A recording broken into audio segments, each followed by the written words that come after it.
नमस्कार, आप देख रहे हैं सिटी पोस्ट लाइव। मैं हूं सृष्टि राज। बिहार सरकार में मंत्री दिलीप जायसवाल लगातार मीडिया से मुलाकात कर रहे हैं, मीडिया से मिल रहे हैं और मीडिया के सवालों के जवाब में विपक्ष पर तीखा हमला करते नजर आ रहे हैं। जी हां, दिलीप जायसवाल की बात करें तो दिलीप जायसवाल जो है वे मीडिया जब उनसे पूछी कि विपक्ष की भूमिका को लेकर क्या राय है आपकी, तब दिलीप जायसवाल ने बड़े ही कड़े शब्दों में, बड़े ही तीखे शब्दों में उन्होंने गांव की एक कहावत को दोहराते हुए विपक्ष को उसी तरीके का बता दिया।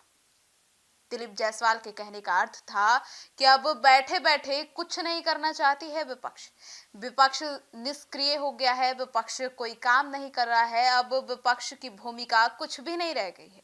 विपक्ष को लोगों को क्या चाहिए, जनता की क्या मांग है, इससे कोई लेना देना ही नहीं है। विपक्ष बस आरोप प्रत्यारोप का दौर देख रहा है। अब घर पे बैठे बस सोशल मीडिया पर जो खबरें देख रहा है उस खबरों पर रिएक्ट कर रहा है और जमीनी और धरातल स्तर पर अब जनता की बातों को विपक्ष रखना बंद कर दिया है, ऐसा दिलीप जायसवाल का कहना है। दिलीप जायसवाल लगातार विपक्ष और खास तौर पर नेता प्रतिपक्ष तेजस्वी यादव पर हमलावर है। वे तेजस्वी यादव की कार्यशैली को लेकर काफी सवाल उठाते नजर आए।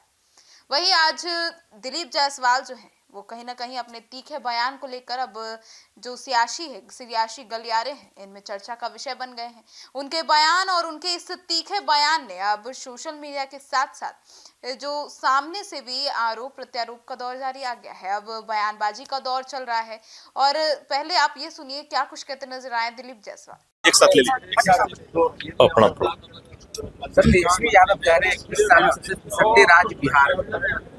देखिए, पूरा बिहार का जनता, अच्छा से आप लोग वीडियोग्राफी कर लीजिएगा, पूरा बिहार की जनता अब चुत्तर पर ताल बजाने वाला जो भाषा है होता है ना, घर में बैठे बैठे चुत्तर पर ताल बजाना हम लोग के गांव में बोलते हैं, तो वही हाल हो गया है विपक्ष के नेता का। उनको ये चिंता नहीं है कि कहाँ गंगा पर पुल बने, कहाँ कोसी महानंदा गंडक पर पुल बने, किस गांव में रोड की आवश्यकता है, कहाँ किसको पानी की आवश्यकता है, कहाँ किसको घर की आवास की आवश्यकता है। तो गांव के समस्याओं पर, बिहार के विकास का कोई अब एक शब्द भी वो नहीं बोलते हैं। अब उनको है कि किसी ने उनको घुसा दिया है कोई चीज दिमाग में, मैनिया हो जाता है तो आदमी को रह रह करके सपना में भी वही सब चीज याद आता है। सर, आज बीजेपी आज जश्न मना रही है स्थापना दिवस, और 47वां स्थापना दिवस हमारा।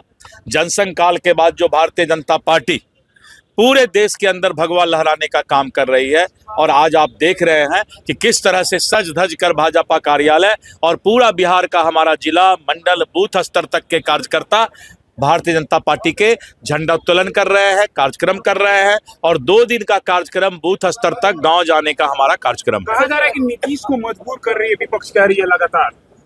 देखिए, एक बात मैंने पहले भी बताया, नीतीश कुमार हमारे सर्वमान्य नेता हैं। उनके नेतृत्व में बिहार 2025 से 30 चल रहा है, आगे भी उन्हीं के नेतृत्व में चलेगा। उनका अभिभावक, वो जो हमारे अभिभावक हैं, उनके दिशा निर्देश पर ही बिहार चलेगा। कि हर व्यक्ति को जो है हम एक भैंस और एक गाय जो है प्रोवाइड करवाएंगे जब हमारी सरकार बनेगी, तो कांग्रेस इसकी चुटकी ले रही है और कह रहे हैं कि शिक्षा की जगह ये लोग गाय बैल दे रहे हैं। देखिए, कांग्रेस को चुटकी क्या, कांग्रेस जो है जिस तरह से राहुल गांधी अभी तक अबोध गाय बने हुए हैं और अबोध बालक के तरह जो है वो राजनीति कर रहे हैं, तो हम लोग अब उनको क्या समझाएंगे? कांग्रेस को ज्यादा समझाने से बिहार में अपराध चरम सीमा पर, ऐसा तेजस्वी यादव किधर है? शर्म कहाँ है, सीमा कहाँ है, बताइए।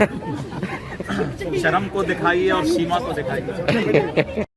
तो सुना आपने, तो दिलीप जायसवाल का यह जो बयान था, यह जो तंज था, उसमें सबसे ज्यादा कठोर या कड़वा या तीखा जो भी बोले वह उनका वो बयान था जिसमें उन्होंने गांव की एक कहावत को लेकर विपक्ष को उस तरीके का बता दिया।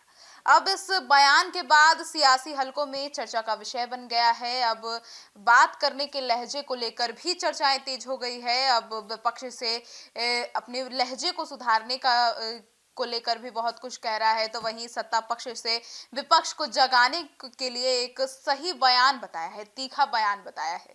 अब देखना होगा कि यह मामला और कितना तुल पकड़ता है। फिलहाल दिलीप जायसवाल के इस तीखे बयान ने सियासी गलियारों में तो चर्चा बटोर ही ली है। आपकी क्या राय है, कमेंट सेक्शन में जरूर बताइएगा। धन्यवाद।